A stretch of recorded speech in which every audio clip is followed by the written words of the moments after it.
What's up, otakus? It's your tour guide here. Yeah, we're jumping back on, and shout out to Fanboy Prime.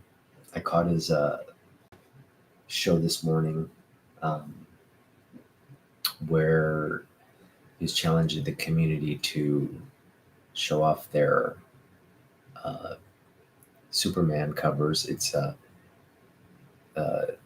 covers where there's multiple Supermans.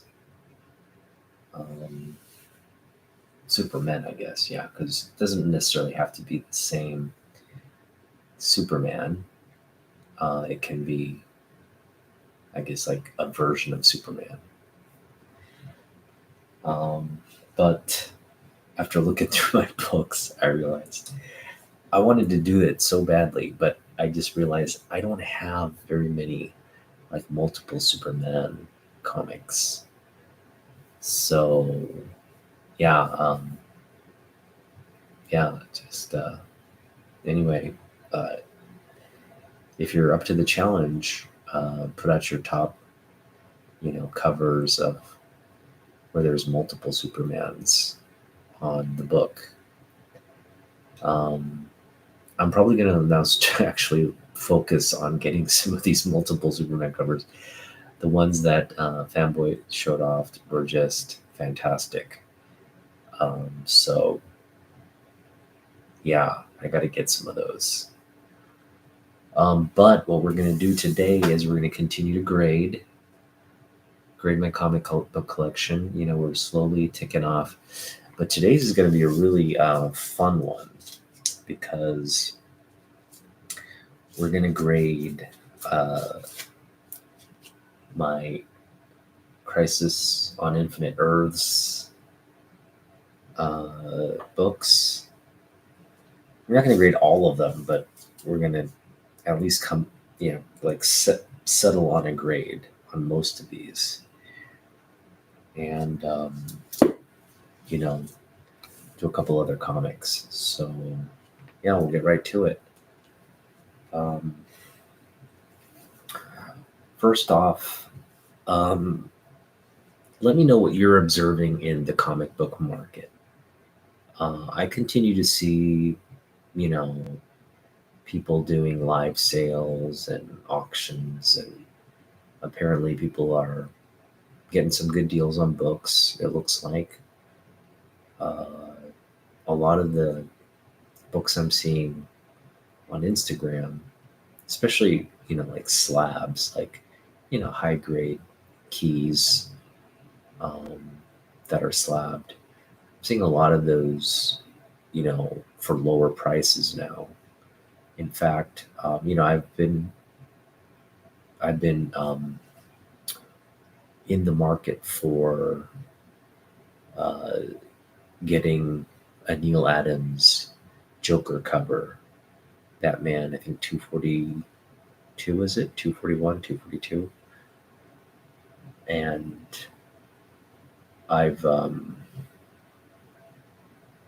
noticed that the price has gone down even on that book, which gives me hope. Like, I think I can pick up a pretty nice copy now. But and that's a book I, if I'm going to get the slab, I have to look at it first. So I'm likely not going to buy it online. I'll likely buy it, at a show or something where I have the book in front of me and I can kind of like at least verify the grade to the book. And really, that's just the way, CGC with the lack of transparency. It's really, in normal times, I probably would have just had faith in the grade and the seller, like, okay, that's a 3.5, but in this current environment, I can't trust that the grade on any slab, even CBCS, is what it says it is. Unless I do my own due diligence where I'm looking at the book and looking at the grade and just doing a visual check. Okay, that looks legit. Yeah, don't trust CGC. Um, yeah, I think, you know, again, I think for that particular book, I have to have it in front of whether it's raw or whether it's slabbed. I'm going to grade it myself. I would love to find that book raw, but it's like anybody who has that book raw, that's kind of like a legacy book that you would send in and have graded. So I'm sure there are raw copies out there, but um, those are getting probably harder and harder to find because that's like a book in the collection. Like if you're gonna slap a book, you gotta slap that one, right? So that's where we are. But yeah, Joe, hey, what's up? Hope you had a good week. Thanks for hanging out. We are gonna get into grading my Crisis on Infinite Earths book. Now, this series I read, this one came out after Secret Wars. And this one I read as a young kid. And I just remember being so lost in the story. I'm like reading the books. The art was great, but just to keep up with like the story. But it was compelling enough to where you would read. I read like several issues, but I didn't like read through the entire thing. It's long, first of all. It's like what 12 issues. It's a lot of reading. I don't think I ever got to the end. I think I did get to a certain point. Like I remember, you know, getting through when Supergirl dies and when the Flash dies. Um, and I know it was, like basically there was a, oh, what's his name? Like Monitor was just like out to destroy all of the different alternate kind of Earth timelines. But it was one of those things where like it just was like a lot of different storylines, a lot of different like plot points. It was really kind of hard to follow. Um, and I just remember having an easier time with Secret Wars, like understanding Secret Wars were that, it was just like superheroes battling. There weren't like multiple like universes and things to like confuse you with. And yeah, I just, as a little kid, you just don't know the histories of all of the DC characters. But that's kind of what you got. You got this like huge DC catalog of characters and universes coming together, and it was just hard to keep up with as a kid. But having said that, it was still like kind of mind blowing. Like, wow, this is so cool. Um, I just remember, even though I could keep up or follow with it, I did enjoy it uh, for the most part. Um, and my goal now is to kind of collect the entire series, and we're still far from doing that. I have quite a bit of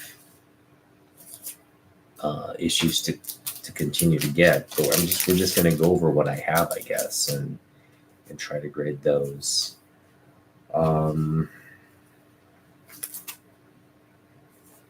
Let's start here.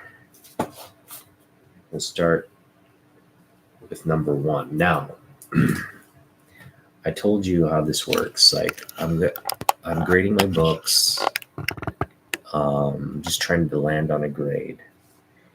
But the books that I think have 9.8 potential, that are pretty much flawless to like near mint to the eye through the bag, which is what we have here. We have just an absolutely beautiful copy. And I am not going to actually take this out and grade it, because I've done it. I've like graded this before, and it's a beautiful copy. There's nothing wrong with this book. It's a 9.8 candidate all the way. So I'm going to leave it. I'm just going to let you know this is a 9.8 candidate. It's in my collection, and I don't necessarily need to take it out and flip through it and do all that, and potentially risk affecting that perfect grade. So number one, we've got a 9.8. We're going to move to number 3. Got issue number 3. Now this one, I'm going to just start this one off at an 8.5, a VF plus, and we'll see how it goes. All right, so we've got this book, and I think an 8.5 is fair at this point. I'm not seeing anything. We got one spine tick here, I think. Yeah, it's a spine tick. I've got some light, like surface indents, nothing color breaking. Corners are sharp for the most part. They're just kind of like, they're sharp, but they're kind of indented a little bit.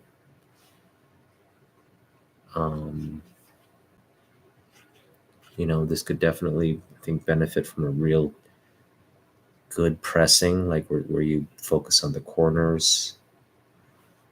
All right, so got some spittle on the book. Nothing major there. That looks really good. Yeah. I would even go as far as to say this could be a 9.0 with a nice press. So again, it's got some, you probably see there, it's got some like indentation there on the surface. See it right there. Nothing color breaking, just needs a nice press. We got a corner crease right there, also not color breaking, so I'm going to drop it to an 8.5 for sure with a press. Again, I think this could be anywhere between an 8 and a 9, 8.5 and a 9. That crease, again, doesn't break color, so you can get a nice press on that. Press that out easy. Yeah, pretty cool. So really, this brings back, so that Huffy ad just brings back so many ads. Oh man, the interiors are just bringing back a lot of like nostalgia, right? This is great stuff, but when you're, how old was I when I was reading this? I think I was like 9 or 10. It was a lot of reading and just hard to keep up with all the characters and stuff. I'd say I barely knew, probably like a third of I only knew about a third of the characters that were introduced. So, you just see all these characters, like Teen Titans were characters I knew. But some of the other minor, like historical characters that come out in this book are just like, you're introduced to them basically through this. You don't have any context on who or what they are. All right, so I'm going to keep this at an 8.5, solid 8.5 VF copy. And I think with the press, we have potential to really, for it to be a 9. Again, with like a good press, I think. Man, look at this George Perez goodness here on this. Like, you want to talk about, multiple timelines converging here, like how to express that. You just can't do it better than the master here. All right. What else we got here? We got number 6. This is the first cover appearance of the Anti-Monitor. On number 6 here. Yeah, at last, the Anti-Monitor. It's kind of this like weird cyborg looking alien, right? He's like the would be the DC equivalent of what this guy is. Just the destroyer of universes. Yeah, I'm gonna go 8.5 here as well. Got a couple of, again, non-color breaking spine ticks. This could definitely benefit from a press. We've got some indentation here. Doesn't really.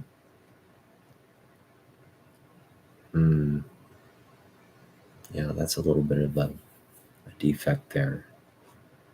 Doesn't break color, but you can see it like presses into the book there. Not very. See that? Just some.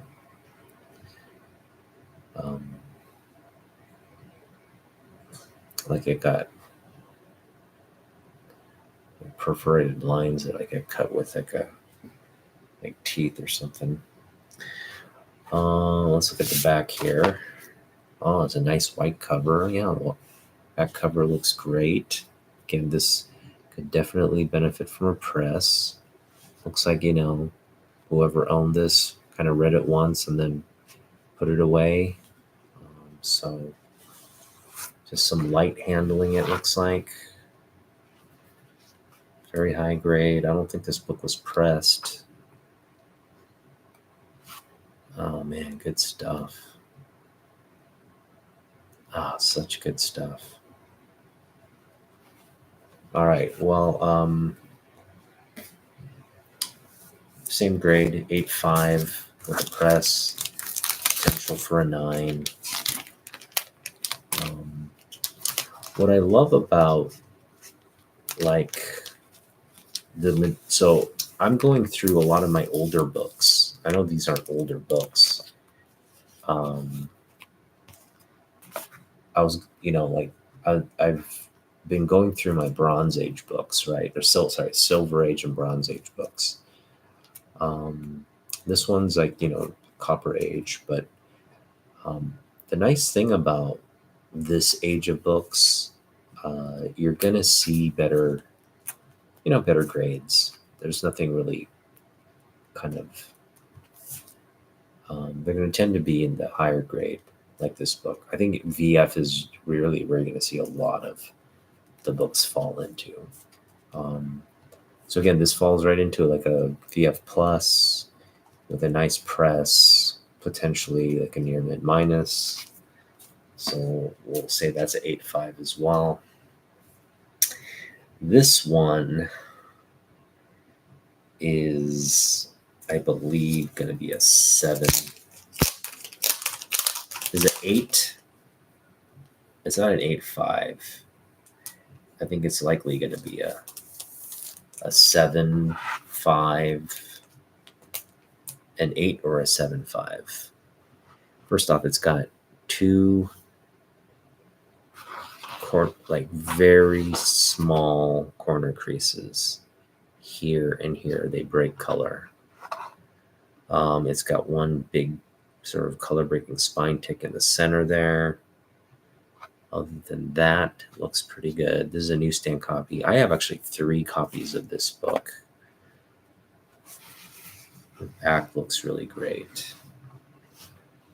Not seeing any issues there. So yeah, like this one, I think this got pressed too. It looks to have been pressed already.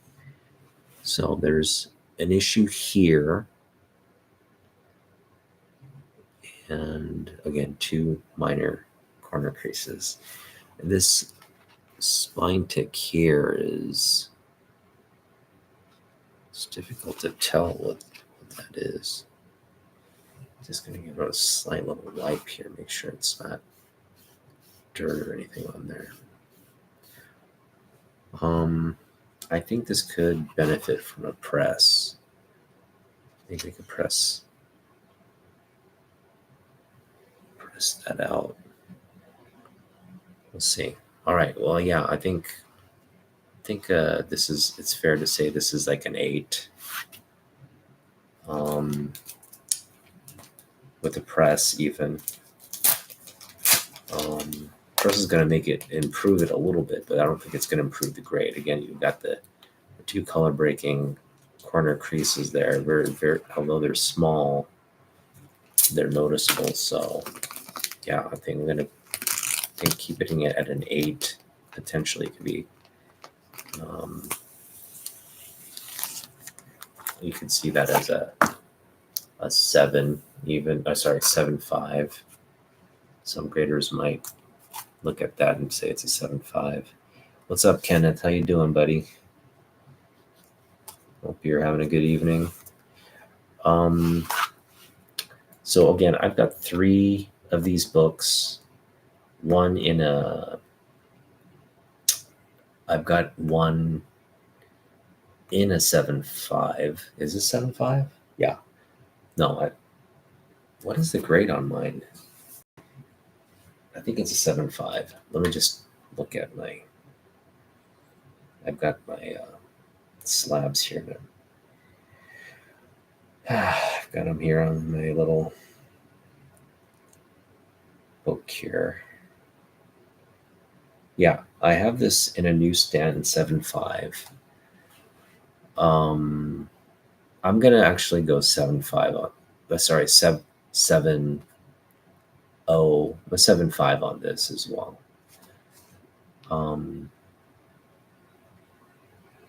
No, with the creases, I'm going to go 7.0 on this.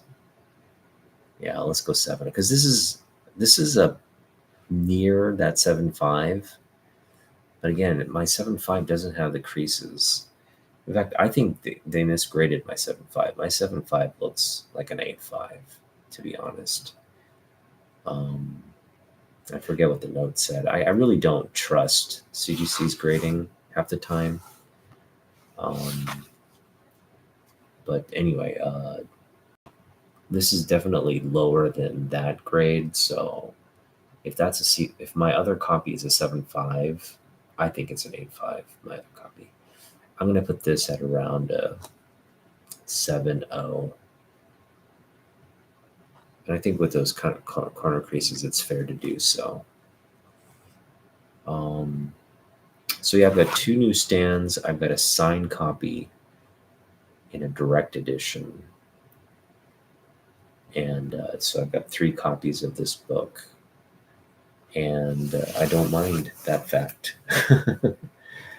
I'm glad I have 3 copies of that book. All right, let's see the other ones here. I've got issues 8, 9, 11, and a dollar comic.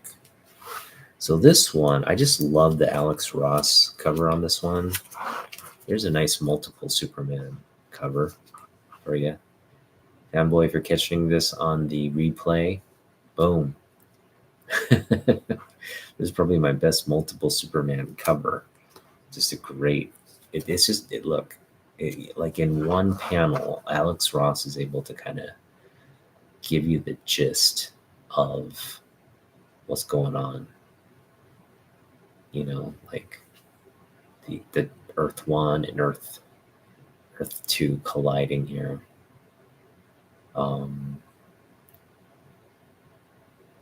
Flash sacrificing himself. And yeah, Alex Ross goodness right here. I am not going to take this out of the bag because this is also just a very high grade book. It's a 9.8 candidate.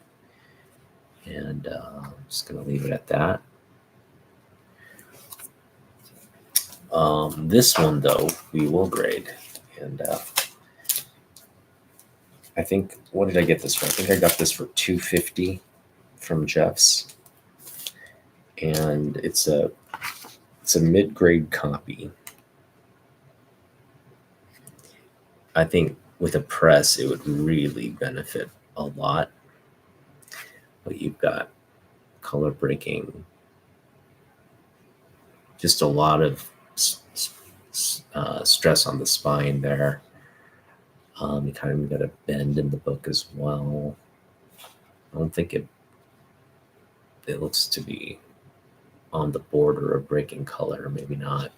This one could really use some TLC pressing here. Other than that, no major creasing, just a lot of little accumulation of like small defects. Again, I think with a press, you could press a lot of that out. So the back, there's a little bit of a crease in the middle of the book. Doesn't break color. It's right here if you can see it. You can probably see it right there. See it? It's a little. Love this ad, Superman and beating Lex in the war suit. I had this. I mean, I have it here, but I had this as a kid as well. I actually have got the action figure. I need to get the cape though. It doesn't have the cape. I had this, and I think I had the there was a ship associated with this as well. I had the ship as well.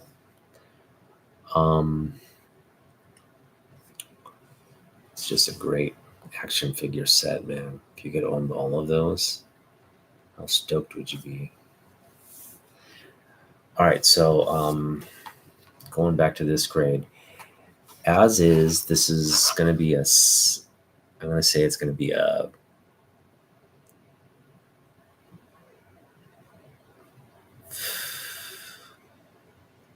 it's going to be a 6. Put it at a 6.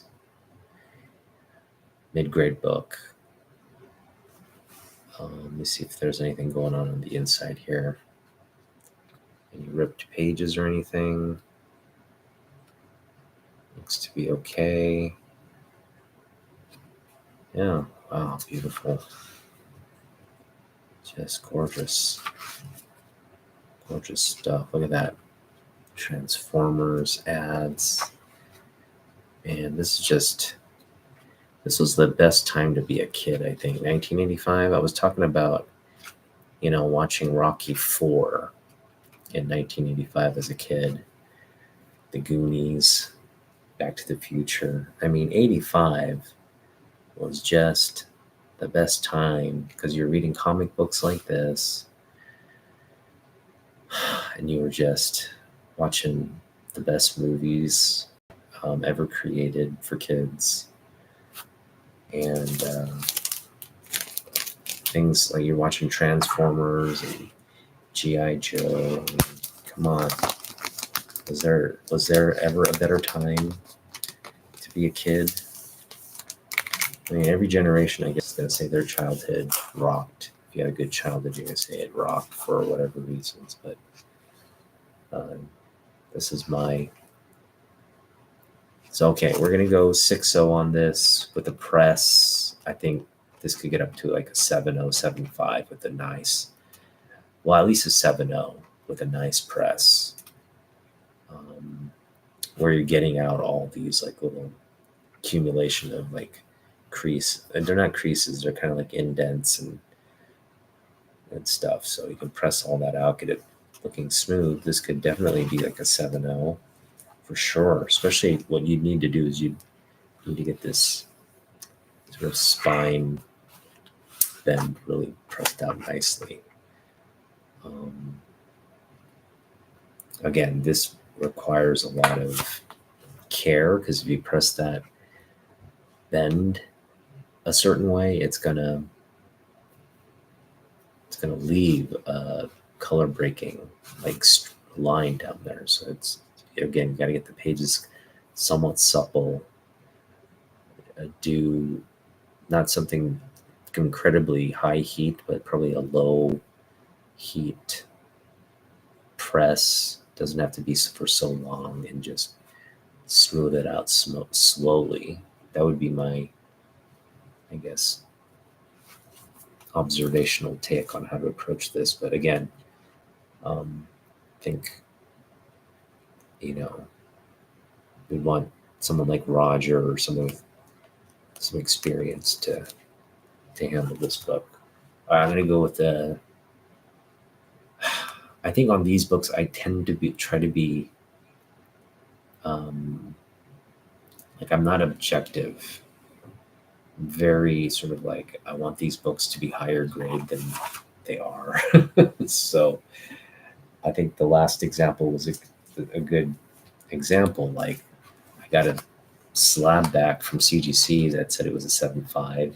I submitted it like certain it was an 8.5. And I still dispute CGC's take on it. I think they did one of those like just harsh gradings.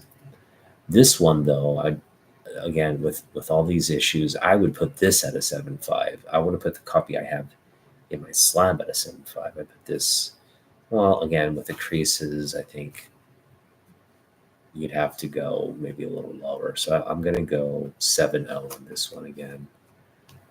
And I'll go 6.0 on this one. With a nice press, though, this one will look, I think this one could get to this level in terms of grade. So 6.0 on that. All right, the next one we got is issue number 9. Love this villain cover.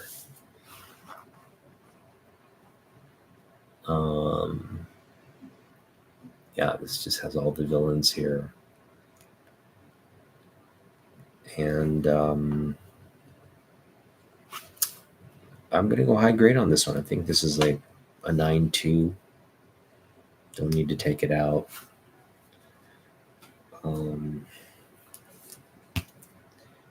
This one will grade. This one, I think, has its issues. I'm trying to remember. I think I got this for $1 this past summer, which is crazy to think about. This book actually has a lot of issues, though. First off, it's got some staining here at the top corner. See a little bit of staining there. It's like a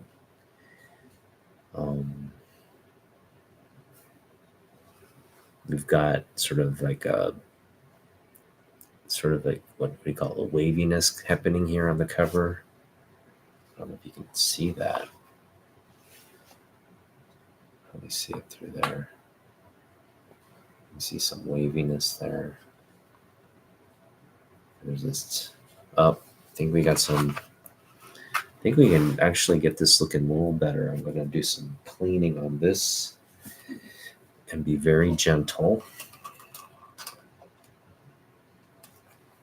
All right, let's see if this gets off here.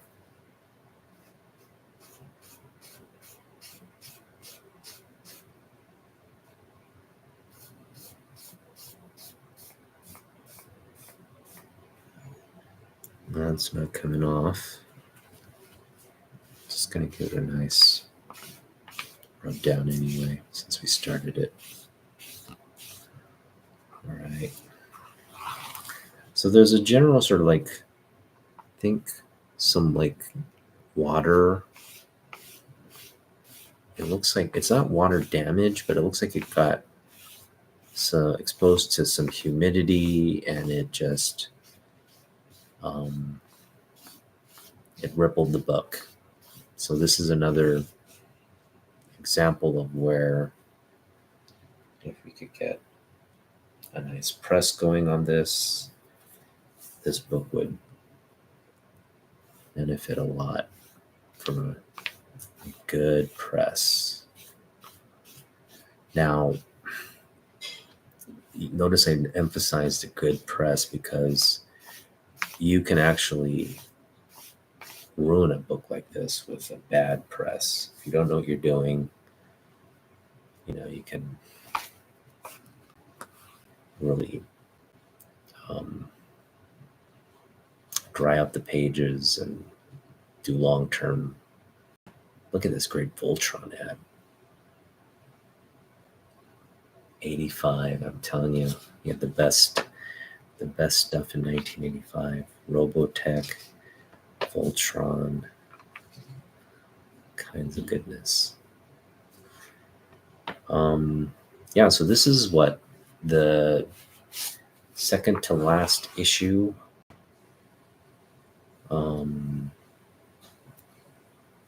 Just great cover work here.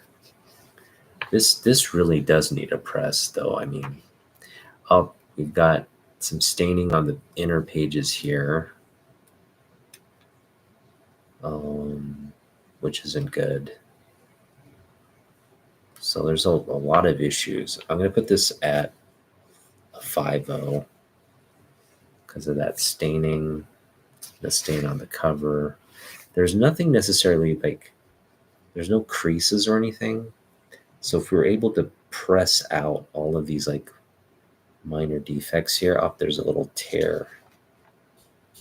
Is that taped or what? Oh, it's not a tear. It's like yeah, it looks to be it's not a tear, but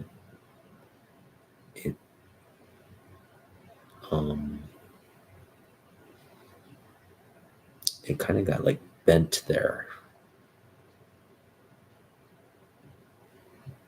Either got cut or bent there. There's a little bit of a, let's see if we can see it through the camera better. What is that?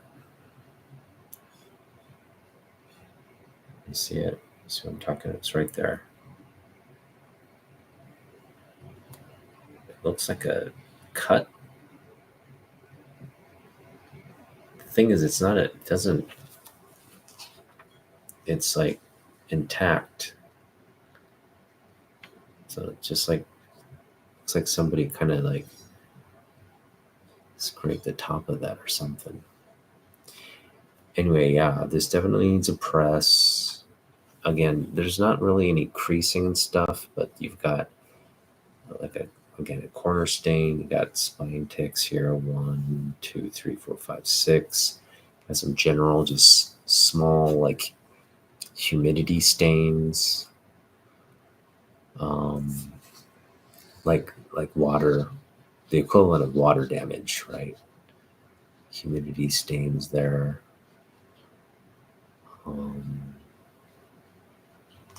That bottom edge is just rippled to no one's business right there. It's just rippled there. And we got some humidity stains on the inner part of the book. So I'm going to put this at a 5.0 because of that. But if we can get this pressed, cleaned, I think we could get it up to a 6.5 with a good pressing and cleaning.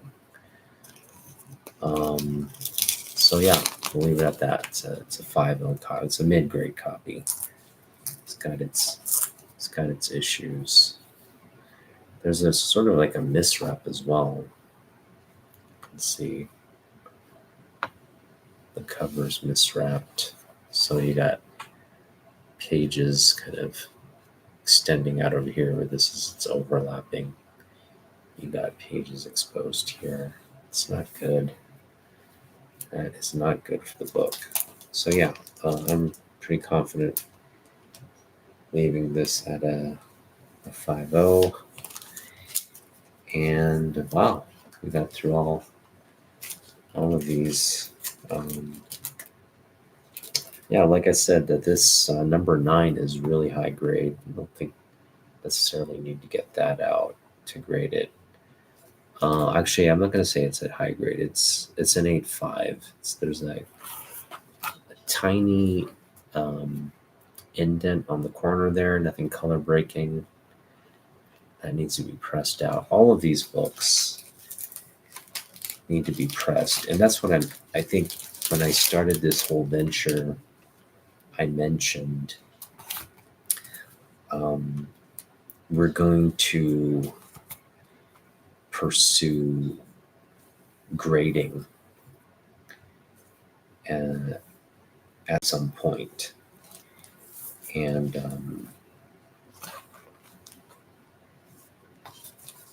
it's going to be a labor of love, but we're going to get, one of those pressing machines, a t-shirt pressing machines, and we're just going to spend time on these books.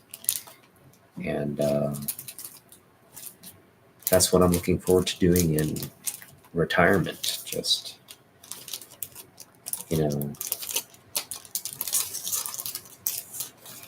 just doing stuff like that. Maybe, obviously, buying and reading comic books is going to be a cool, fun thing. I mean, I'm doing it now, but I'm just saying, like, as I get older, something I'm looking forward to, having more time to spend on getting my collection where I want it, and in terms of like the older books like this, just making them look nicer.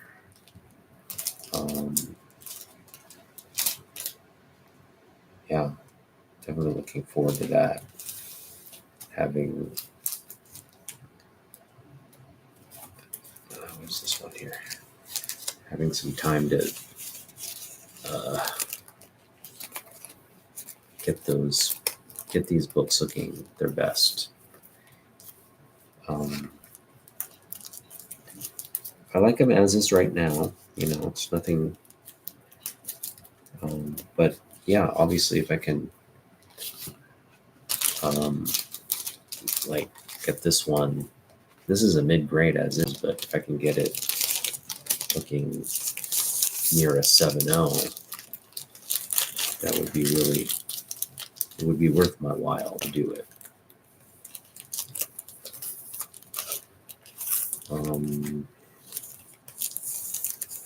All right, that was quick. That went a lot faster than I thought. Didn't have to spend a lot of time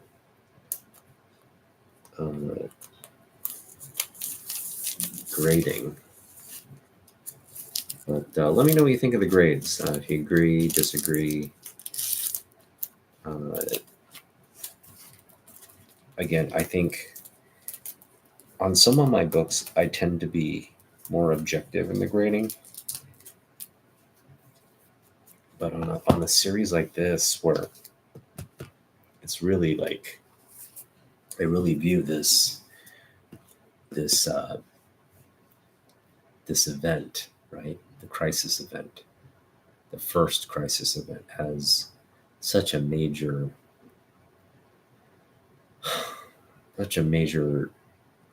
shift in where, like, DC up to this point had, all these like great independent storylines and great characters, but you never saw them really kind of converge and come together in one mass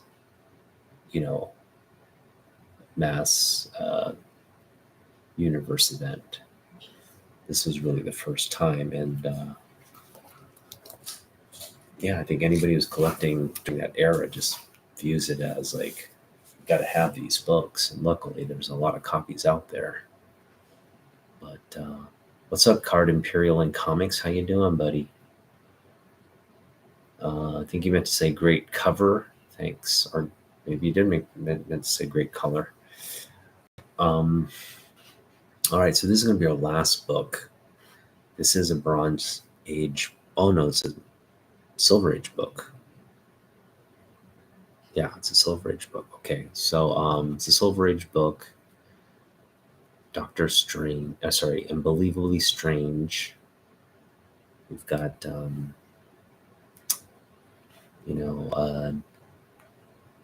Dead Man here,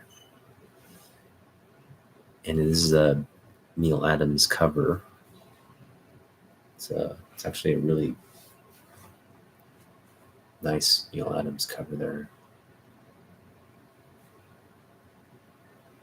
To struggle is useless, dead man. Your time on Earth is done. All right, so we're gonna grade this one, kind of see where we're at. This one actually doesn't look that. Oof. Let me just get that note here.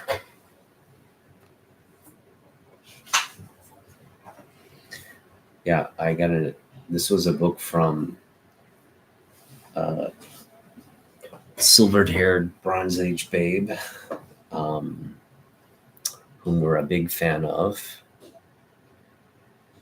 and it's a book she gifted me, and I love this book. Love all the books she got for me. They're all just wonderful additions to the collection.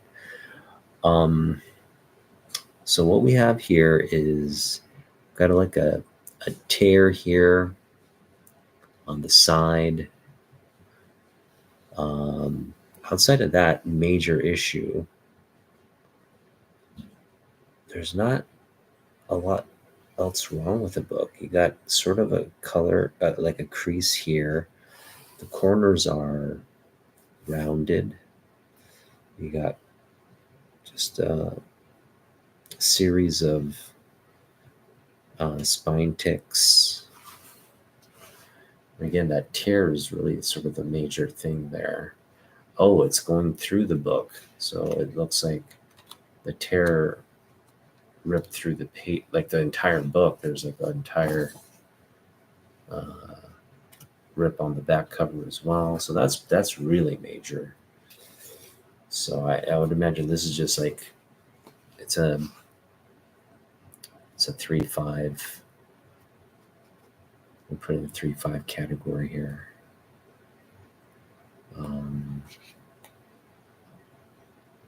Maybe 3.0 with all those rips.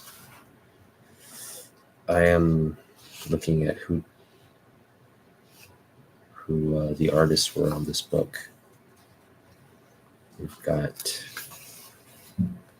it's not telling us who the artists are. That's okay. It's beautiful art. I think this is Neil Adams artwork. Yes, it is. We got a Neil Adams cover and an interior here. Love it. Love it, love it. All right, well, aside from that really major issue, this would have been like a mid-grade book. With that, I think this could qualify as like a 2.5. So yeah, I'll put it at a 2.5, but it presents, of course, much better than a 2.5. I mean, like through you can't even see really what's going on there unless I point it out to you, right? Can't really see it, but it goes all the way through the book, even to the back cover. So it's just kind of like somebody just ripped the book, like was trying to rip it in half, I guess, or something. I don't know. They didn't get very far, but they did get. They were able to rip through the entire book, about a centimeter, a couple centimeters into tearing into the book. So that's not good. Let me try to get in the bag here now. These are always so challenging on camera. Come on. Let's see here. There we go. All right. So yeah, it's got a major issue, but in terms of presentation, not so bad. All right, I'm just going to take a look here. This is Strange number 216. I'm even wondering if I know I have this.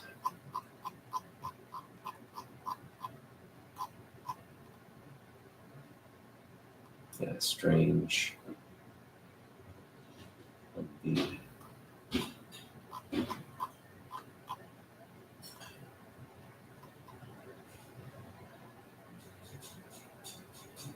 Why don't I have this?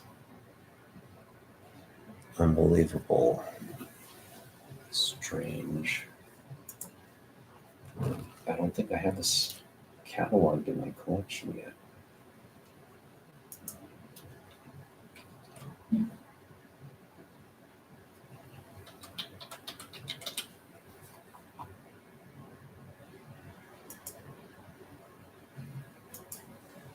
I don't.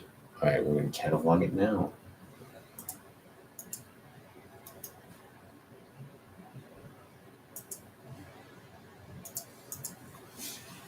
All right, Strange DC 1.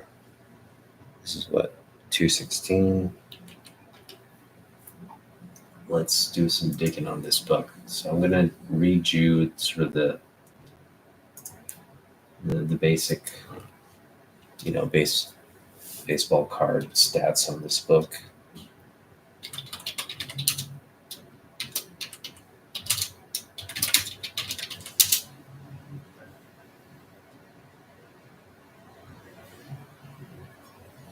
Sorry, this is Strange Adventures. I still don't have it though. Catalog on the book. Strange Adventures.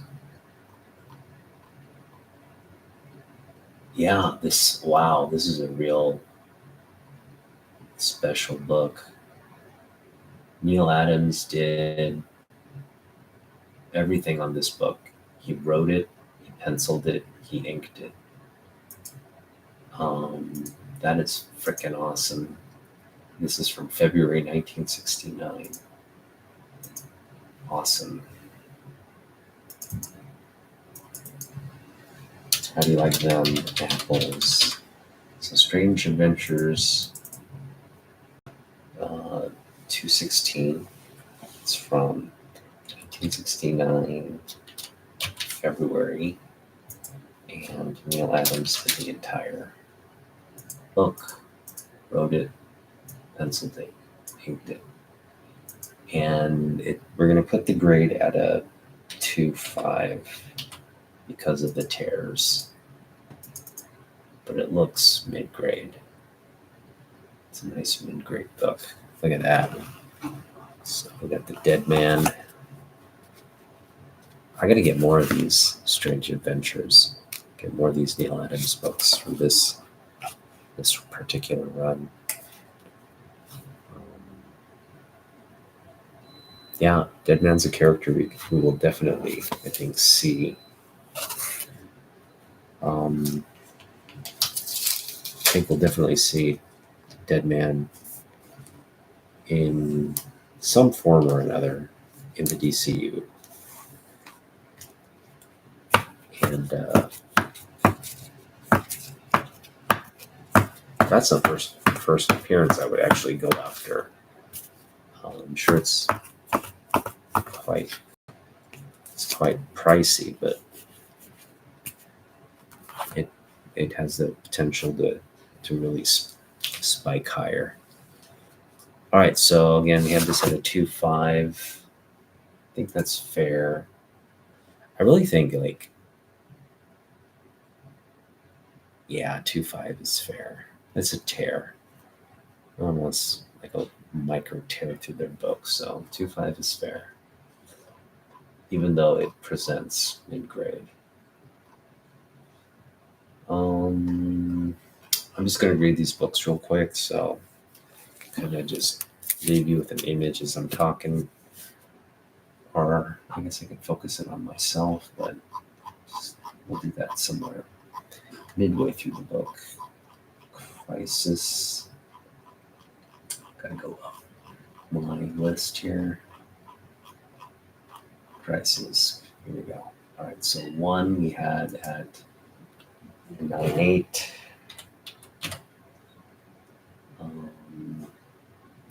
The dollar version. Oh no, this is the. Sorry, that's countdown to crisis. I want to do that. This is 9.8. 3 we had at a 8.5. 6 we had an 8.5. 7 we had at a 7.0. Or sorry.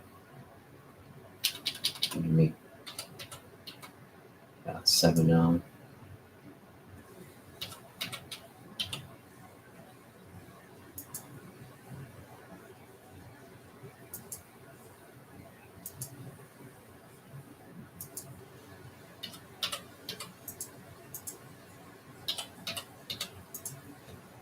And then what else we have? That the Barry Allen was a 6.0. No, we had it at 5. Yeah, I'm gonna put this at a 5.5. With the press, again, I think 7.0 potential. 9 we had at a 9.0. I'll go 9. 9.4. 11 we had at a 5.0. But with a press, that could also benefit a lot. I'll go 9 with a. I'll go 5.5 on the 9.0 as well.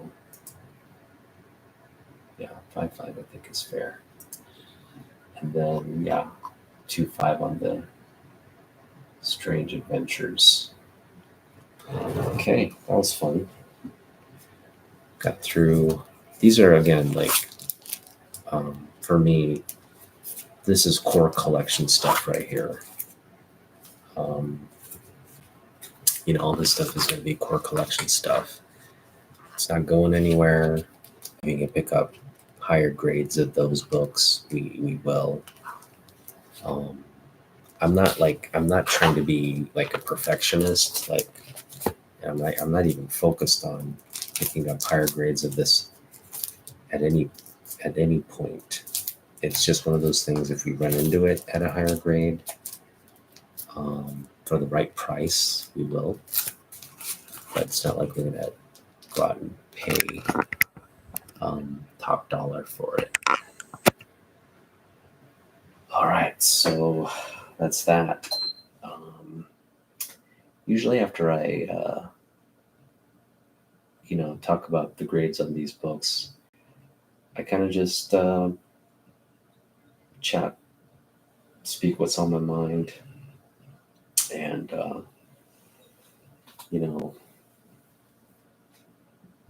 there's not. I think I've said what I've had to say on everything.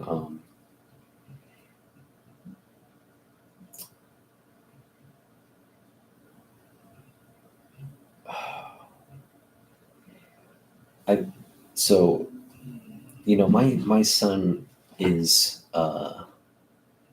Gen Alpha. That's what. So kids born between 2010 and 2025 are Gen Alpha.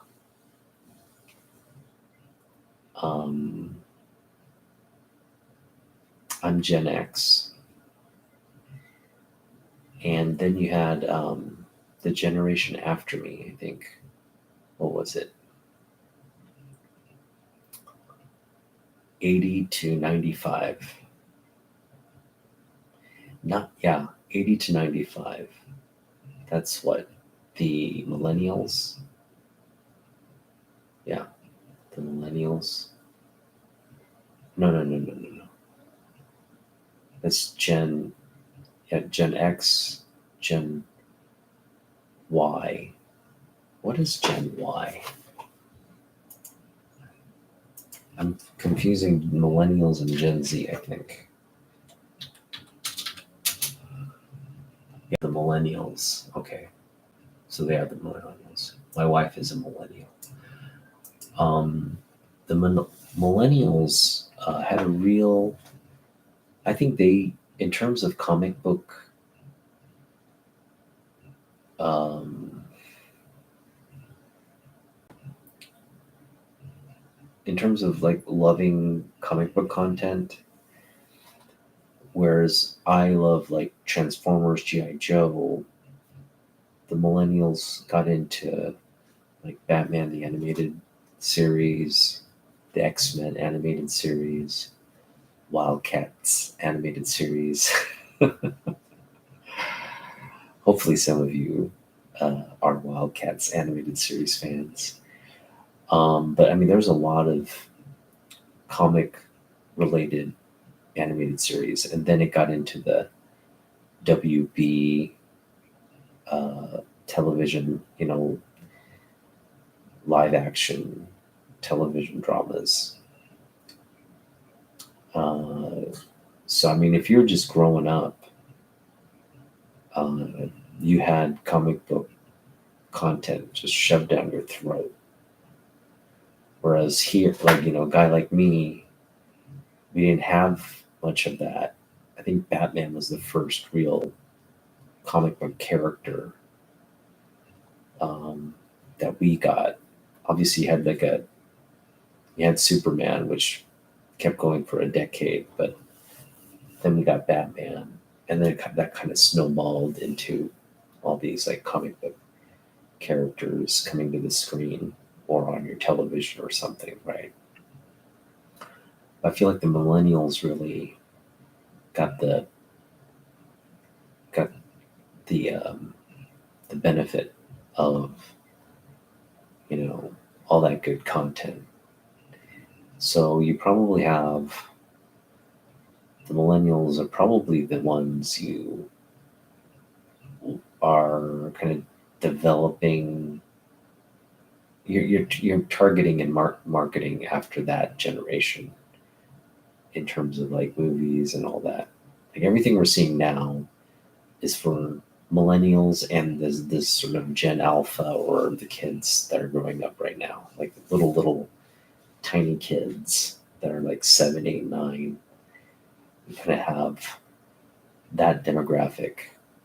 Millennials and their kids are, you know, where comic book content is being focused right now. And I, they've announced that there's a new X-Men animated series coming out. I think it's X-Men 97 or X-Men 92 or something like that. It's the 90s X-Men.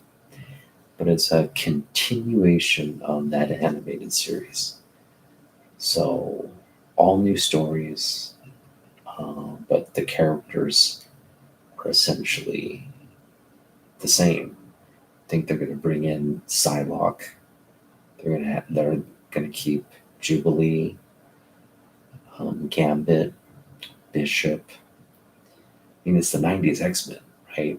90s Jean Grey. We're talking about Team Gold. Team Blue and Team Gold, right?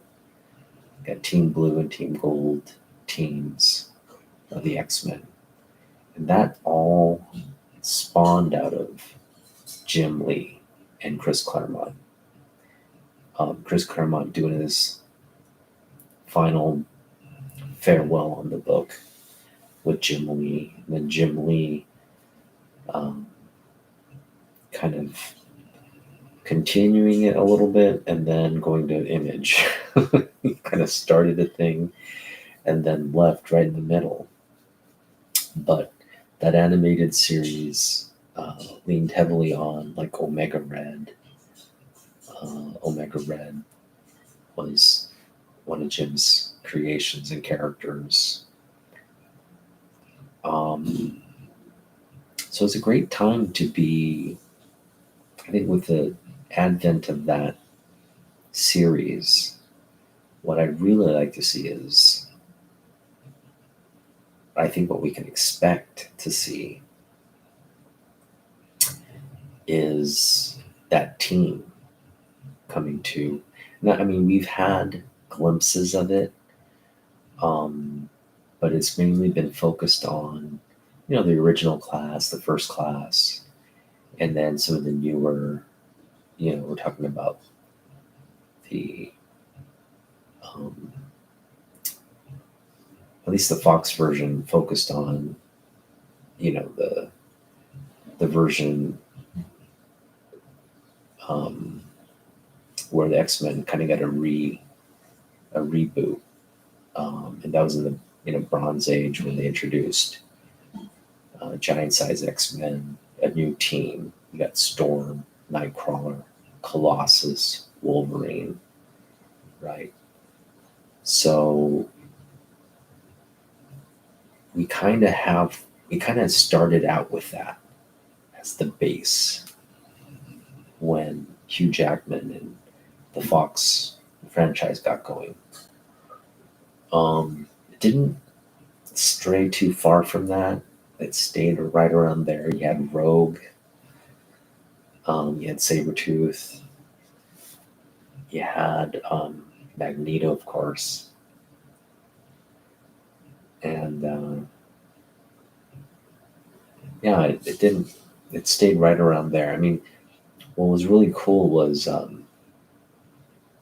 in Mutants, Days of Future Past, sorry, X-Men Days of Future Past, you saw uh,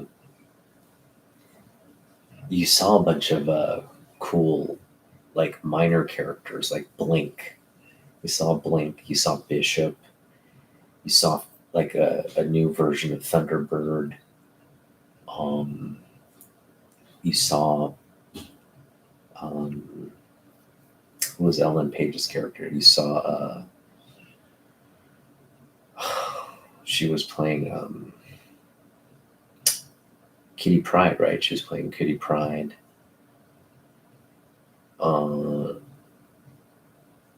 So it was, it was good. People are now specking on, okay, what are we going to see in this new MCU version of the X-Men? And I'm pretty confident I know what we're going to see. I'm pretty confident I know what we're going to see. And I think we're getting a preview of it with the X-Men 90 series. Okay. So they're going to release X-Men 90 series. And mind you, it's a mass appeal marketing. The people that, script up how they're going to, first of all, it's a movie, and then you got to do all the toys and sell all the merchandising and licensing around that movie. So it's not just the movie. They're thinking, if you're building the movie's the top piece of the pyramid, the foundation of the whole thing is really, licensing characters. Who are you going to bring into that mix?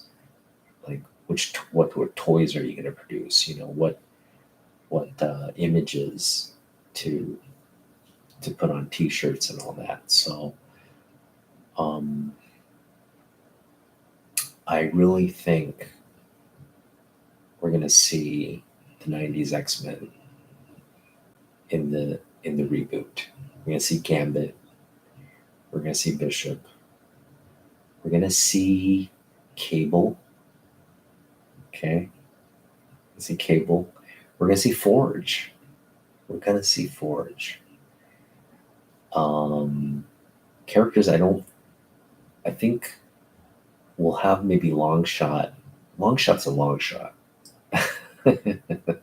Longshot's a long shot, but I think we could see him. But I think it'll really focus in on the 90s animated series. So we're going to see Jubilee. I mean, Chinese character. Come on, who doesn't want to see an a Chinese character in the X-Men. It's just dollar signs for that marketing. What's up, Rachel? How you doing? Thanks for tuning in.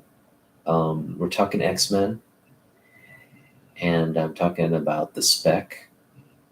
I really think it's going to be the 90s X-Men. And again, it's just a mark.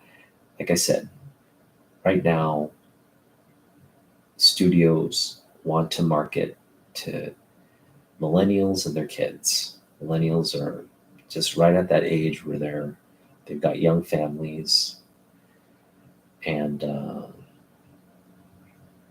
or I guess they've got like kids who can enjoy the movies as well. Older kids, I should say, and then their kids, like the Gen Alpha kids. So and the millennials grew up on stuff like X-Men animated series, and they're gonna capitalize on that. They're gonna capitalize on the sort of the nostalgia factor of that generation and bring those characters, but then target their kids so that a new generation can enjoy. And plus, it makes sense. Like if you're Marvel, why wouldn't you bring to the screen the best-selling comic of all time, right? Jim Lee brought the X-Men to a new height. I mean, it was the pinnacle of the 90s and comic book sales and those just love of those new characters, like Wolverine, Nightcrawler, Colossus. They were new characters that generation fell in love with. Well, my generation fell in love with Psylocke, sexy Psylocke with a PS.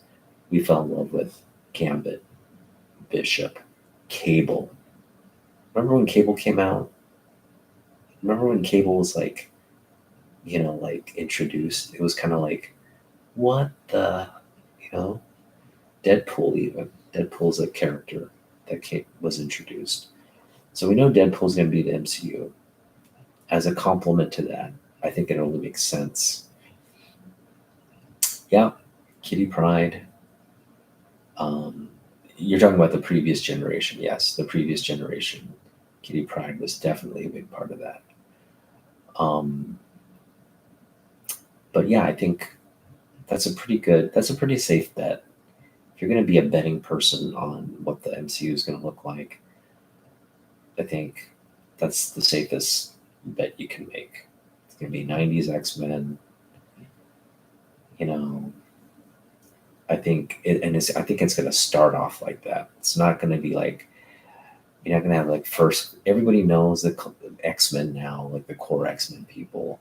So what you're really doing is you're introducing maybe a few of those core characters, but you're just going to see them. I think Jubilee's been introduced already as like a student at the school, right? So a lot of these characters are just kind of there. They've been introduced and they're in the subconscious. But one character we haven't seen is Gambit. One character we've kind of got a taste of, but haven't really seen. Yeah, Rogue will be there for sure. Rogue's central to that, but I don't think she'll be introduced. So I think we're going to get introductions to Gambit, Bishop. Cable remains to be seen. Like Cable, the Deadpool version of Cable, I wasn't that thrilled with it. I think we'll get a really cooler version of Cable. I think Cable has to be played by somebody like I was saying. Would make a great Cable. It'd be like Triple H. Triple H would make a great Cable. Just like an older, like bodybuilder type. Like Arnold in his prime would have made it. The thing is, like, Cable doesn't have that like foreign accent, but like just physically, I think Arnold would have been a great Cable. Um,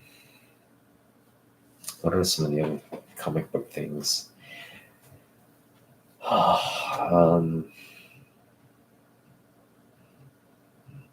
What am I most looking forward to? Again, I'm looking forward to Deadpool, like everyone else. I'm looking forward to Secret Wars still. I am looking forward to, like the Fantastic Four, seeing if they can, if they can get that done right. They've made several attempts at Fantastic Four, and they've just all been kind of duds. And I'm not all that excited about the Mandalorian version of Reed Richards. They got Pedro Pascal, is it? I forget the dude's name. The guy who plays Mandalorian. Yeah, Pedro Pascal to play. He's a great actor. I just think he's a good. He would make a good Reed Richards, but we'll see.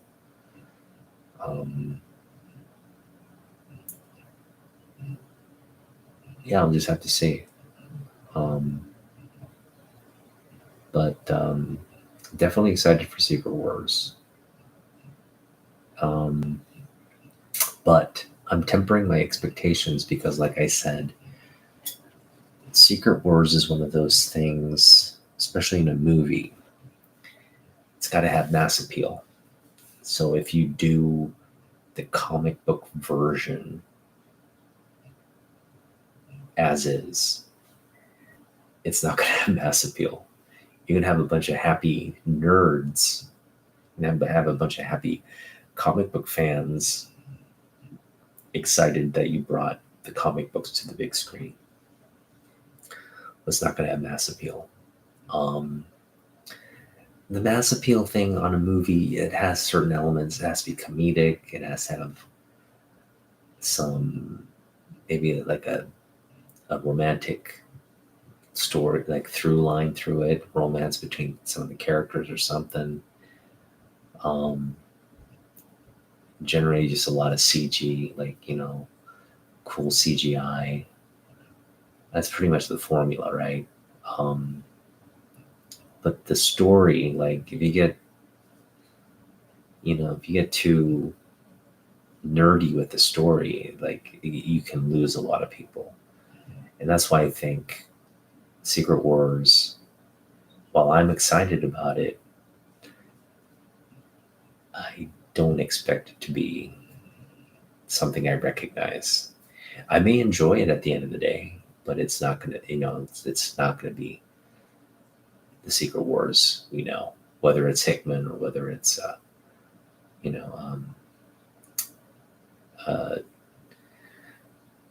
what's his name, Jim Shooter. Whether it's Jim Shooter or Hickman, it's just not going to be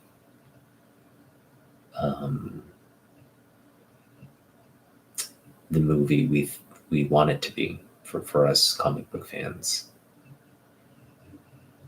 Yeah, they do. The Fantastic Four. I think Fantastic Four. The thing is, like, that's what we want as fans, right, Rachel? We want that. We want them to go Kirby. We want them to stick to the sort of those original stories, but that's not going to have the mass appeal. So I think it'll disappoint. And that's why these movies oftentimes disappoint so many fans.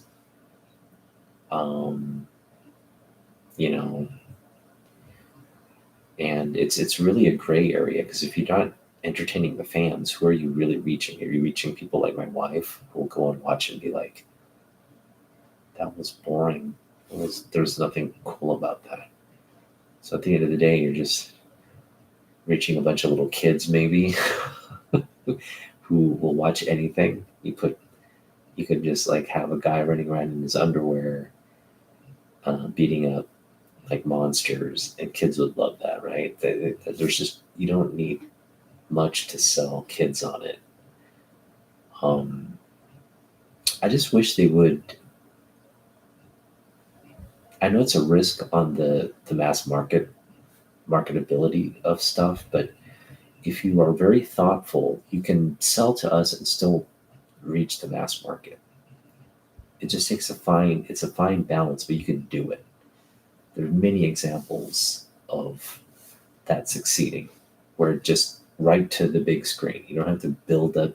You don't need a television series to build up a movie, which is what they're doing with The Mandalorian.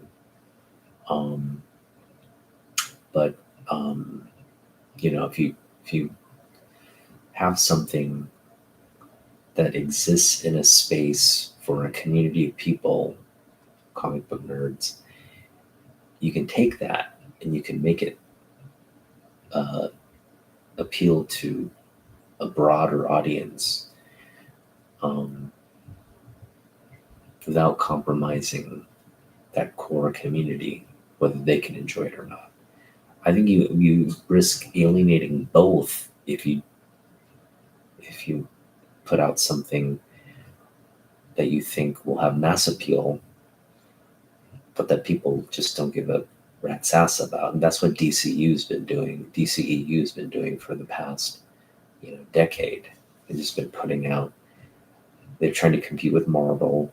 They're just trying to put out like popcorn, like fluff productions. Not a lot of. You just got a lot of beautiful people, without any kind of depth to the story or build up to any kind of tension. And you just get these flops. You get flop after flop after flop, thinking, oh, we should just infuse comedy and a bunch of like funny actors, talented, good-looking people, young people, good-looking young people, and they'll people will sit down and enjoy that movie, right? No. Um, so that's a great. I was talking about this yesterday. There's four channels, right? There's television, there's animation, there's streaming, and then there's now just movies. And movies are the hardest thing because you kind of put something out there and it has to hit. Whereas animation, you're targeting a specific audience. It doesn't have to have mass appeal. Television, the same way. Television, you're putting it out there, and it takes time. You're going to build mass appeal, but you're going to put it out there. People are either going to love it or hate it. But if enough people love it, enough people watch it over time, you gain a bigger and larger audience. Friends is a great example. Friends started out, just a really niche group of young people were watching it at first, and then everybody and their mom started watching Friends when it got popular. With streaming, it's like television, but you're able to get that build up, and like people are able to watch it and gain that following, gain that. You don't have to wait. It's not like like 3 seasons in and you've got an audience hooked. You can get like a mass audience hooked on something in within the first season, and that's a lot of the marketing, like the social media marketing that goes on. Hey, this is good, check it out. And then people watch it. Hey, it is good. And then they tell their friends, and it's closer like word of mouth. Hey, you got to watch this. And that builds that real strong following and base to keep that franchise moving forward. And that can move to movies and all that. So it really is like just a lot of different machinations to getting to mass appeal. But the one that has really the because when you're putting out a movie, you are putting it out for it to be a success, a blockbuster success. So for it to get mass appeal rather quickly. If you don't get in the first couple of weekends, you've failed.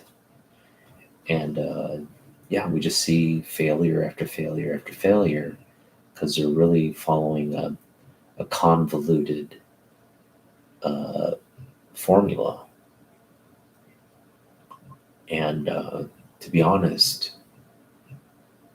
DC needs to listen to the fans. Up to this point, they have not focused on what fans want. And I'm hoping James Gunn changes all that. I'm still hopeful. I think in terms of strategically introducing DC this time around, Superman, right? You got to have Batman in there at some point. But they're doing Superman. They're they're focusing on like some of these other. I think what they're doing like they're doing Supergirl. They're also doing Green Lantern as a television series. They're doing some Wildstorm characters there. They're doing what is it, Midnighter. Uh, so we'll just have to see how all that pans out. I think we're going to see Justice League, but not the Justice League.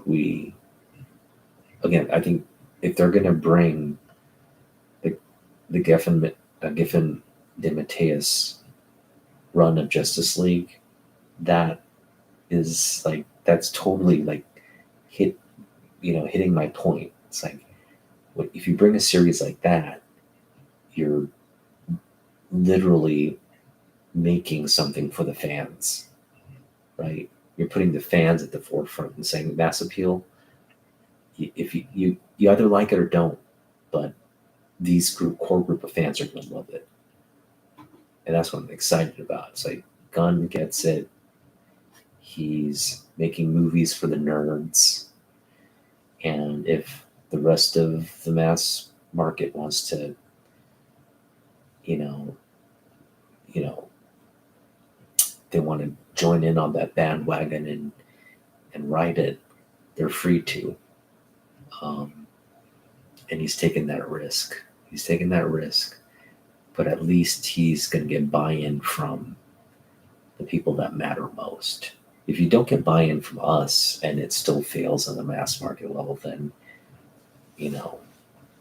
what was the point? But I think the formula is to like really hit the heart of the comic book community first, and then that sort of word of mouth from our community will just overflow into the mass market.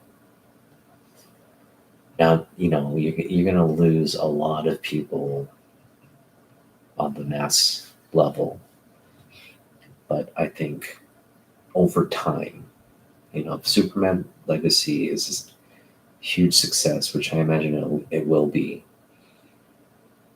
you've got a lot of leeway. You got some time, and you've got more to work with, and then over time you can build something bigger. All it takes is just some momentum there, and the studios will have faith in.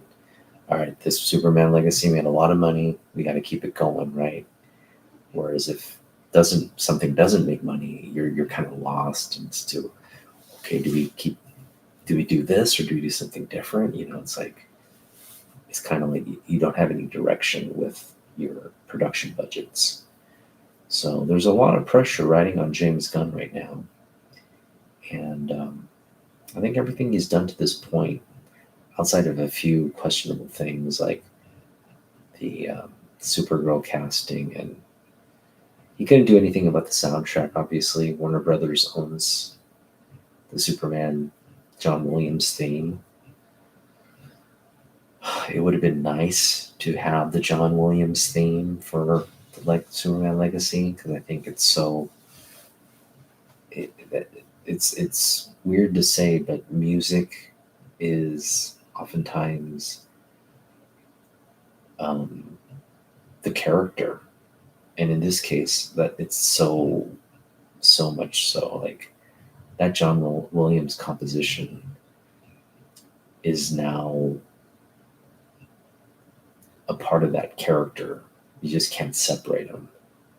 So hopefully Warner Brothers can. It's obvious he brought in a new composer, so there's no way for that to happen. But if I'm Warner Brothers, even though I'm not necessarily a part of this project and I'm not going to make any money for it, I would at least license the music to the production so you can at least keep some, some form of revenue stream with that composition. I know you have like a classic forever legacy music tied to your brand, but at some point, John Williams is going to make that public. It's going to be public domain, and you're not going to have anything associated with it in the future. So why not let DC and Superman fly under that anthem just one last time? If I'm an exec, I'd be like, you can't have a Superman movie without the Superman theme song. You just can't. But Gunn is trying to do it, and it's not his fault that he doesn't have, rights to the theme song. It's just one of those things.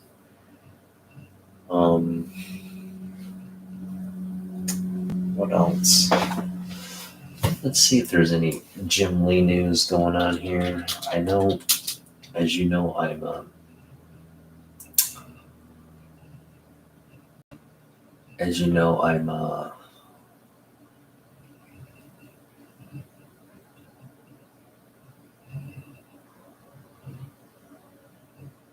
oof.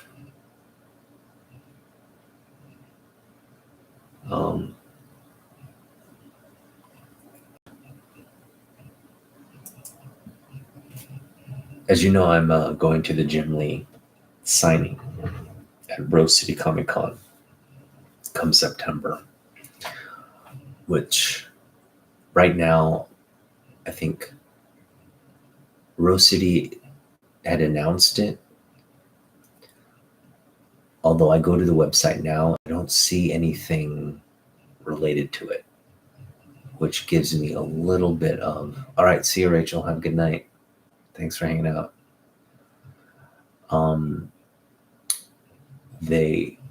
I think, I don't know if it's been confirmed yet or not. Maybe they're still waiting to get some kind of final confirmation from Jim Lee, whether he's going to be at the event or not. But it has me a little bit concerned. Now, I haven't bought tickets or anything yet, but if they don't announce Jim or confirm that he's coming to Portland, there's not a lot on my comic book radar right now to look forward to. That's pretty much the thing I was looking forward to the most. And attending Rose City, getting books signed, and then with whatever budget we have left, picking up comic books. So that's kind of where we are. I'm looking at an article right now. It's exceptional comic book covers. This is the bad thing about not having StreamYard anymore. So they have the New 52 Justice League at number 10. They have Batman and Robin All-Star as number 9. Wait, these are what? Are they saying covers? Hang on, I gotta look at this. 10 of Jim Lee's most exceptional DC Comics covers. All right, I agree with Justice League, number 1, New 52. But they're saying Batman and Robin, issue number 9. Justice League number 6, the Dark Side cover. Agree to disagree. They have Batman. All right, we gotta look at. I'm just gonna kind of turn my screen so you can look at what I'm looking at. This is absolutely like, it's kind of ludicrous here. We got. All right, so here's cover number 10, which I could see that. It's a great cover. This one at number 8. No, I mean number 9. This one at number 8. Okay. This should be much higher. That should be much higher. That's his like best cover, if you ask me. Yeah, all right. So at least they had these two adjacent to one another. I would put the Superman higher than the Batman. I would actually just put it as one. It's a connecting cover, and just put it as the same cover, if you ask me. I didn't make this list. Some Jim Lee dope did. The Joker cover, come on. This cover with the bombs, please. Yeah, that's a decent cover, but it's not better than the second print. That one, not better than the second print at all. Not better than the second print. I'm smoking crack here. This Infinite Crisis gets the nod. Come on. Who put this list together? Spencer Connolly? Spencer, I hope you're watching my video, dude. I'm glad you spent like 30 minutes looking through the Jim Lee catalog and, adding your useless 2 cents worth of opinion on this matter, but that is just a horrible list. First of all, these two covers should be number 1. If you're gonna put the Joker cover, that should be somewhere like maybe 6. You got so many better options from the Hush run. I would put the Superman Batman battle or Poison Ivy cover ahead of any of these. Even on this one, there's a second print with the Riddler playing chess with all the character pieces. I would have put that one ahead of this one in terms of 619 covers. And yeah, I mean, geez, that was just the worst. Screen Rant, come on. The lazy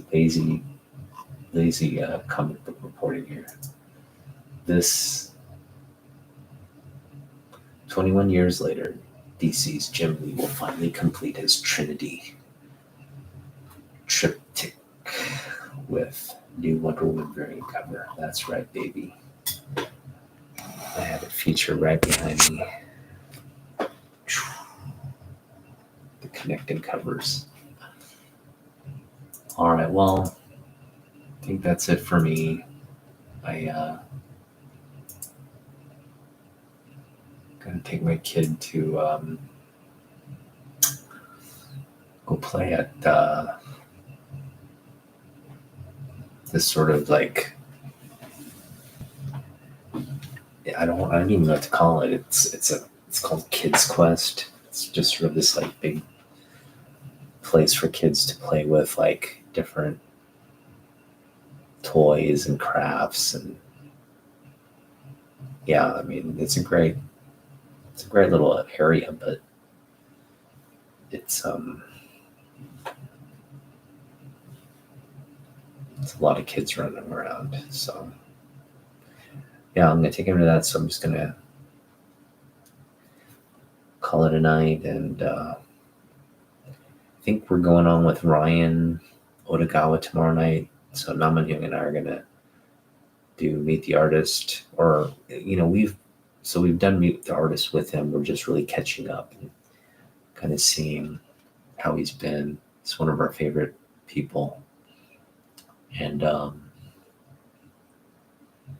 yeah, just catching up essentially. So yeah, thanks for watching, guys, and if there's something you want me to espouse upon, let me know in the comments. I'm always down to give my opinion on something, but there's just right. I just finished the sort of the Tom King run on the Catwoman, leading up to the Catwoman wedding, Batman and Catwoman's engagement period comics. And I gotta say, I really enjoyed it. Especially enjoyed the issue where they, like, Lois and Selena, Bruce and Clark go on a double date. It was good. It was good. Nice, and brought the characters, just made them a little bit more relatable, everyday-ish kind of thing. I am reading at the moment. I'm gonna start Detective Comics 1000. I'm reading the Eric Larson and who was it? Eric Larson and I forget who the writer was of their like Venom series, ASM Venom series.